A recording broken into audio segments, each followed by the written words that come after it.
수로보니게 여인, 이 사람은 비극의 골짜기 복판에 있던 사람입니다. 한 여자로 또 이방인으로 살아가는 것도 만만치 않은데 지금 더러운 귀신에 들려버린 어린 딸을 돌보는 것만으로도 이 여인의 현실은 무척 막막해 보입니다. 아무도 도와줄 사람이 없어 보입니다. 그런데 예수님이 자기 동네 찾아왔대요. 예수님이 가신 이 두로라는 곳은 갈릴리에서 더 북쪽으로 가 있는, 그래서 유대인들과 이방인들이 섞여 살고 있는 그런 곳이라고 이해하시면 됩니다. 근데 예수님이 그곳에 오셨대요.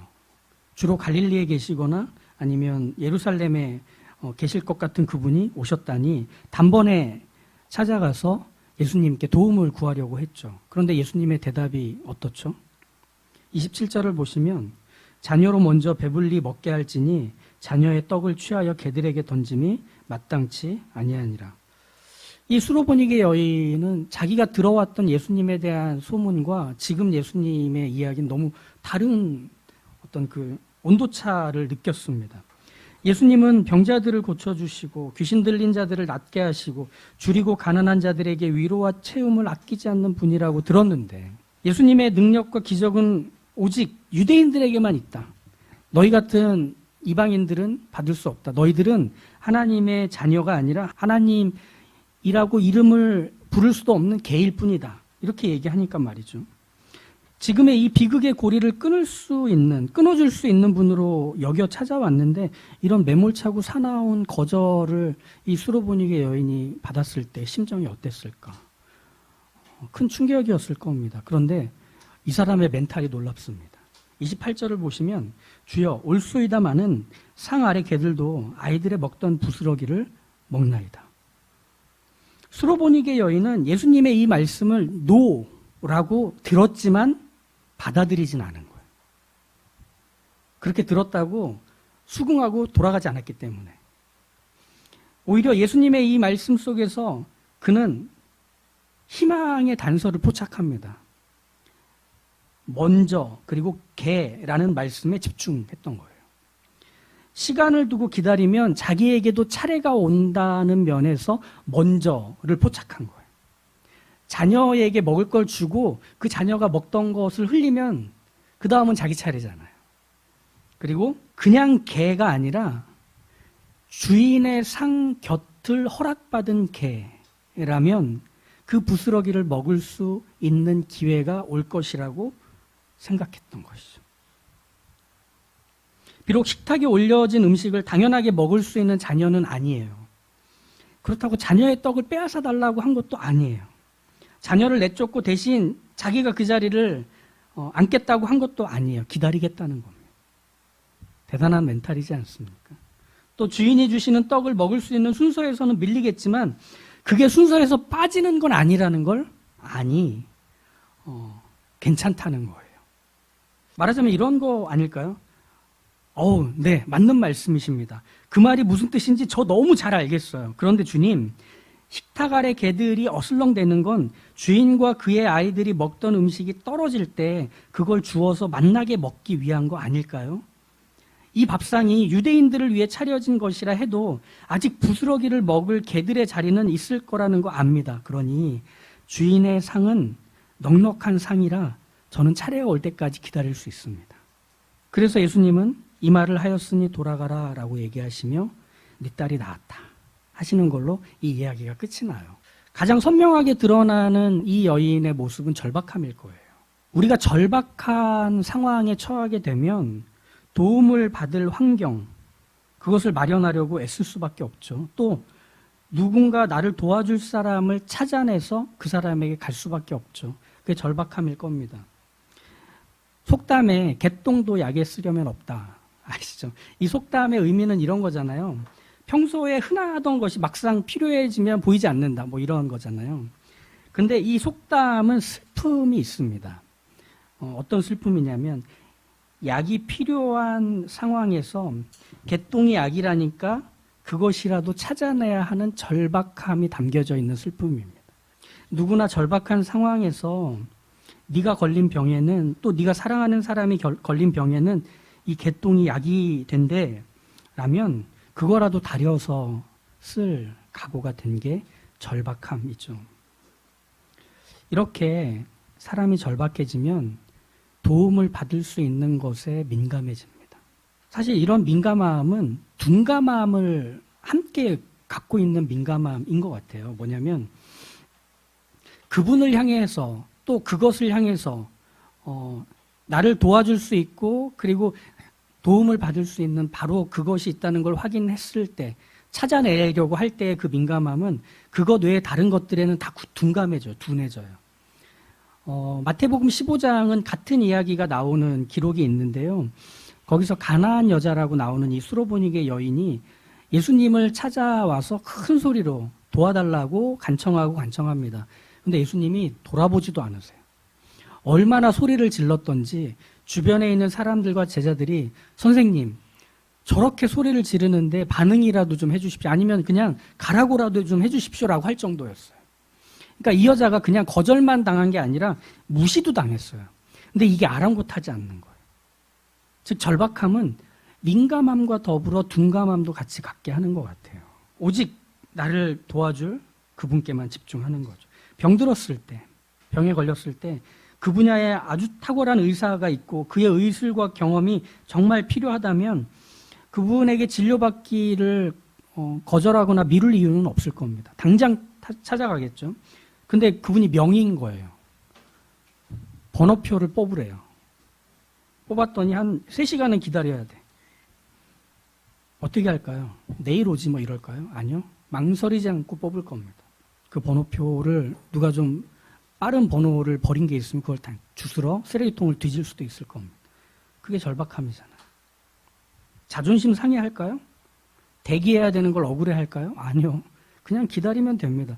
좀만 기다리면 저기 앞에 이 절박한 상황들을 해소해 줄 수 있는 바로 그 사람이 있기 때문에 심지어 그 의사를 만났는데 막 말투가 잔인하고 냉랭해요. 뭐 상관이 있어요?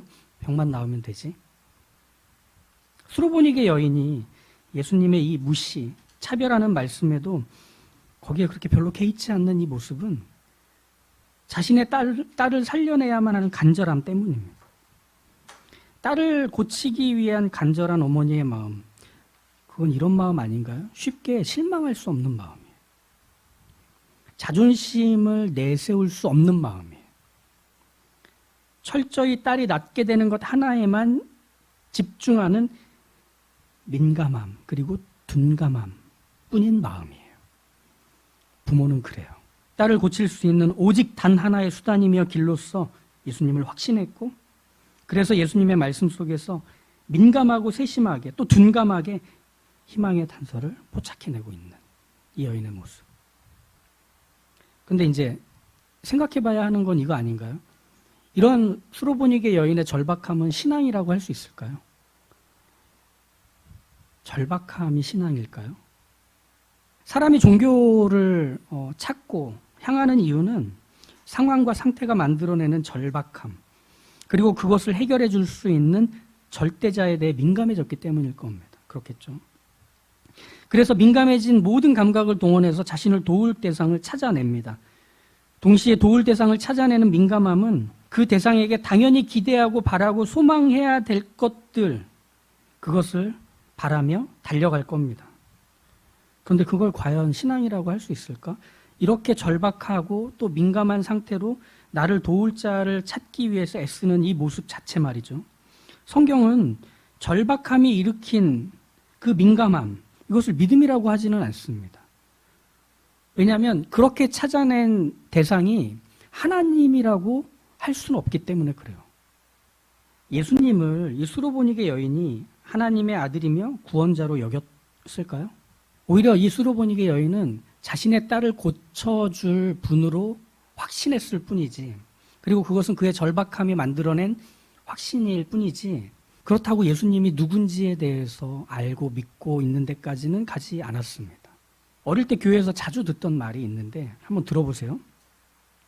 내 시작은 미약하였으나 내 나중은 심히 창대하리라. 들어보셨죠? 우리가 그거를 받아들이고 해석할 때는 처음은 힘들고 초라할지 몰라도 하나님께서 반드시 성공적인 결과로 너를 불러내서 세울 거다. 그러니 믿고 최선을 다해 기다리자. 격려와 희망을 품게 해주는 성경 구절로 우리 많이 사용하지 않나요? 근데 원래 시작은 미약하였으나 나중은 창대하리라, 이건 욥기에서 욥의 친구 빌닷이 욥을 정죄할 때 썼던 말입니다. 그러니까 빌닷이 욥에게 찾아와서 그가 겪는 이 고난과 이 시련이 욥이 저지른 죄가 쌓여서 만들어낸 결과라고, 그러니 회개하라고 다그치기 위해서 했던 말이에요. 너 처음에는 바늘도둑으로 시작했을지 몰라도 이렇게 소도둑이 됐잖아. 하나님이 그걸 친 거야. 그러니까 회개해. 잘못 없다 말하지 마. 이런 것입니다. 전혀 다른 뜻 아닌가요? 또 주는 주의 일을 이 수년 내에 부응케 하소서. 하나님께서 이 죄 많고 악이 창궐한 이때에 회개와 각성의 은혜를 베푸셔서 사람들을 살리고 이 시대를 깨끗하게 하시고 하나님의 나라를 세우시는 일을 우리로, 또 우리 교회로 해주십시오 하는 게 부응케 하소서였거든요.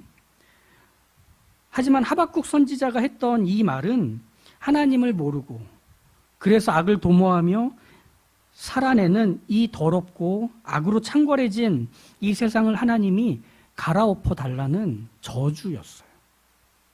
즉 비난과 정죄를 하려고 저주와 멸망을 빌었던 이 성경 구절이었던 거죠. 그런데 우리가 그걸 잘못 교회에서 써왔고 사용해 왔어요. 주고받아 왔어요. 즉 맥락과 의도를 잃은 채로 다 하는 일마다 잘 되도록 하나님이 너를 채우시고 도우실 거야, 이렇게 적용하고 싶은 대로 갖다 썼던, 그렇게 생각을 해본다면 자신의 절박함이 앞서서 예수님이 하신 말씀을 아니야, 기다려라는 뜻일 거야.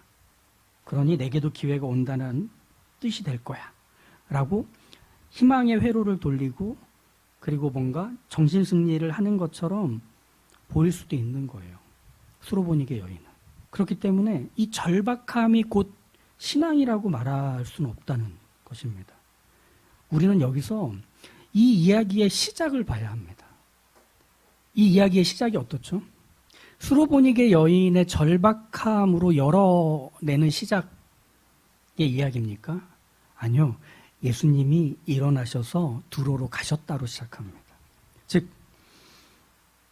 수로보니게 여인에게 찾아오셔서 만나신 예수님에 대한 이야기예요. 우리의 믿음의 대상은 우리에게 찾아오시는 일을 하십니다. 그리고 우리를 만나십니다. 오늘 사건에서 팩트는 뭐냐면 예수님이 이동하셨고 그래서 수로보니게 여인이 이동하신 예수님을 찾아왔고 결국 예수님과 수로보니게 여인은 만났다가 팩트예요.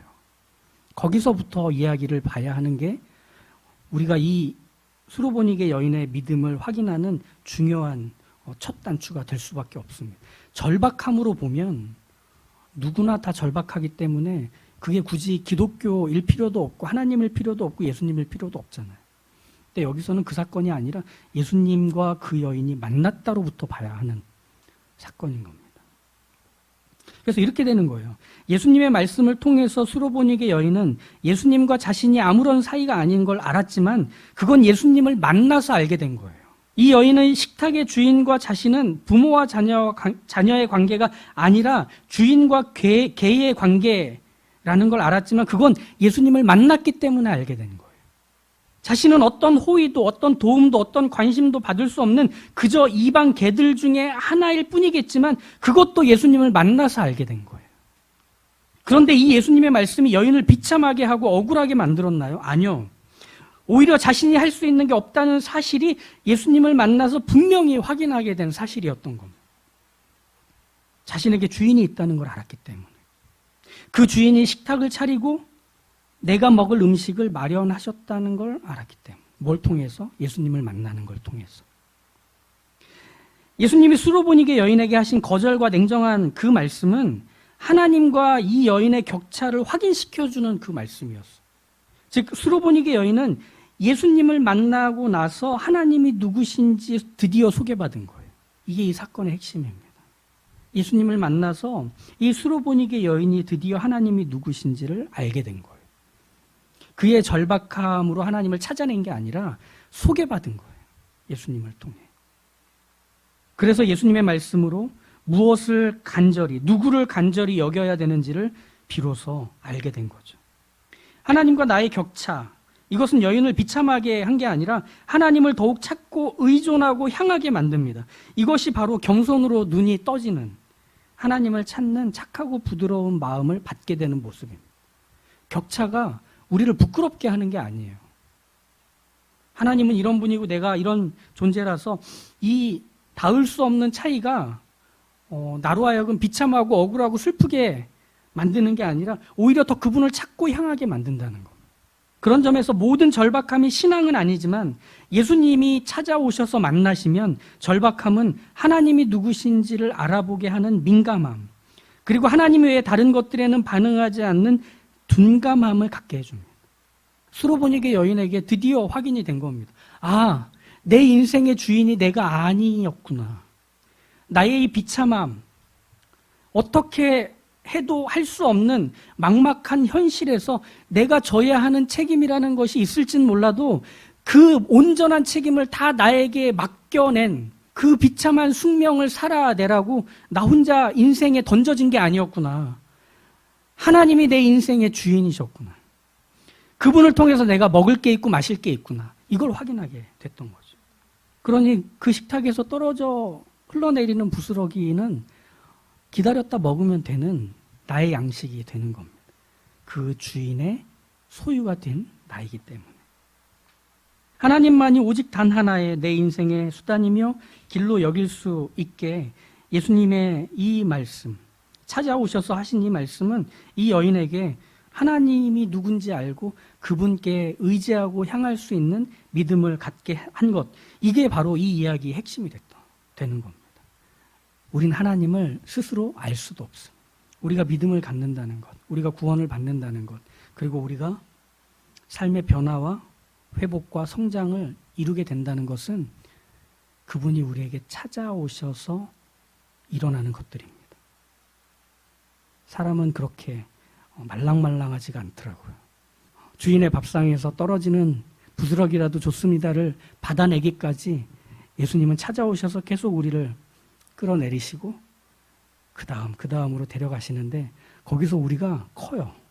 그 부스러기를 먹는데도 근손실이 일어나지 않아요. 더 자라가요. 자꾸 우리에게서 이래도? 너 이래도 안 도망갈 거야?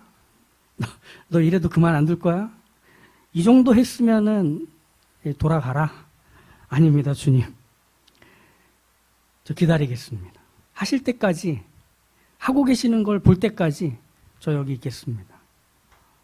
하나님이 계시고 찾아오셔서 하시는 말씀이 있는데 누가 이기나 봅시다, 하나님. 하며 씨름하는 우리였으면 좋겠습니다. 하나님이 우리를 만들어내시는 그것은 그렇기 때문에 우리가 놀라고 우리가 피곤할진 몰라도 거기서 하나님은 우리를 길러내시고 있는 중이니 이 사실을 기억하시길 바랍니다. 그때 우리로 커가고 길러가시는 하나님의 손길 속에서 한 뼘 더 자라있는 그 깊은 내용을 갖고 있는 사람들로 하나님의 자녀, 예수 그리스도의 제자가 되어 있으실 것입니다.